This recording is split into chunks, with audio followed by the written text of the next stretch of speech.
ऐसे मत करो यार, ये तरीका गलत।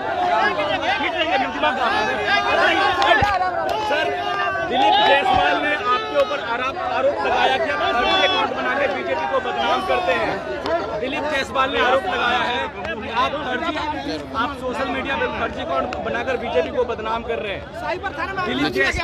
नीचे भैया ऐसा है कि इसीलिए आदमी को, जिसको कहते हैं ना नीम हकीम खतरे जान, दिलीप जायसवाल को अपने जीवन में सोशल मीडिया का कुछ आइडिया है नहीं।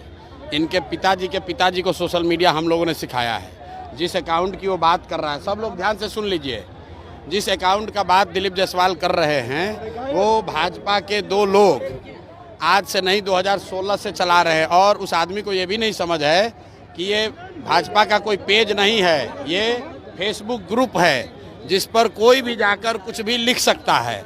2016 से ये 2 लड़के भाजपा के ये ग्रुप चला रहे हैं। उस पर आरजेडी के लोग भी पोस्ट करते हैं, उस पर जनसुराज के भी लोग पोस्ट कर रहे हैं, भाजपा के लोग भी पोस्ट कर रहे हैं। उनको जो केस किए हैं तो उनको कहिए कि तुम्हारा तो सरकार है ना, तुम जाओ और डीजीपी के साथ जाओ, और उसमें अगर एक भी चीज़ गलत निकल जाएगा तो प्रशांत किशोर राजनीति से संन्यास ले लेगा। लेकिन अगर नहीं निकला तो इसको हाथ जोड़कर दिलीप जायसवाल को पूरे बिहार के युवाओं से माफ़ी मांगना चाहिए। इस आदमी को कोई समझ नहीं है। इस आदमी को एक ही चीज़ का समझ है कि कॉलेज कैसे कब्जा किया जाता है। दिलीप जायसवाल का हिस्ट्री आपको बता देते हैं। दिलीप जायसवाल का हिस्ट्री ज़रा सुन लीजिए। सीमांचल में माइनॉरिटी के मेडिकल कॉलेज में ये व्यक्ति कैसे उस कॉलेज को इन्होंने गलत तरीके से कब्जा किया हुआ है, उसकी जांच होनी चाहिए। और बेचारे जो सरदार जी उसके मालिक थे, जिन्होंने उस कॉलेज की स्थापना की, उनकी हत्या हुई, कैसे हत्या हुई, इसकी जांच होनी चाहिए। ये हमको डराने की कोशिश कर रहे हैं। भाई तुम दिल्ली, यहाँ पटना से लेकर दिल्ली तक जितना साइबर एक्सपर्ट है उसको ले आओ और ला कर दिखाओ। अगर प्रशांत किशोर ने, जनसुराज ने गलती की हुई है तो हम लोग मान लेंगे। ये इसको कुछ आइडिया है नहीं, किसी ने बता दिया कह रहे भैया ये भाजपा के ग्रुप में जनसुराज का मैसेज है। तुम भाजपा के ग्रुप में जनसुराज का आदमी नहीं लिखेगा। आप किसी के भी पेज पर जाकर कुछ भी कमेंट कर सकते हैं, उसमें क्या है? आपको लगता है सर चुनाव से पहले आपको बदनाम करने की? अरे भैया बदनाम क्या होगा इसमें?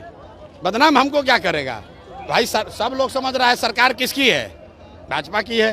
तो अगर कोई फेसबुक पेज गलत चल रहा है तो तुम पकड़ लो। दिल्ली में सरकार तुम्हारी है, पटना में सुनिए ना। अरे भाई सरकार किसका है? बिहार और दिल्ली में सरकार किसका है?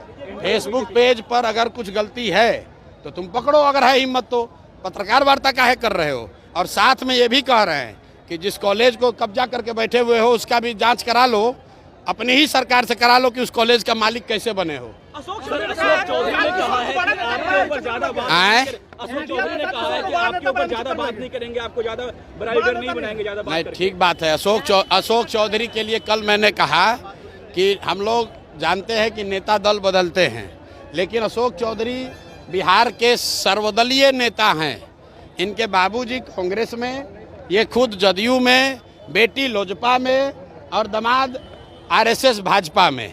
तो भाई एक ही चीज़ बचा हुआ है आरजेडी। अब घर में 1-2 और कोई भांजा भगीना होगा, उसको भतीजा को उसको आरजेडी में भी डाल दे। तो ये बिहार की जनता देख रही है कि ये एकमात्र परिवार है जो कि पांचों दल में है।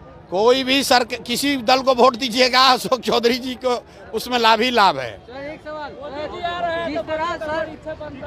अरे मोदी जी आ रहे हैं तो आप लोग देखिए कि सब जिला से बिहार के बच्चों का, बिहार के गरीब जनता के पैसा पर, आपके हमारे पैसा से भीड़ जुटाने के लिए सब सरकारी खर्चा पर बस से ले जाकर भीड़ जुटाया जा रहा है।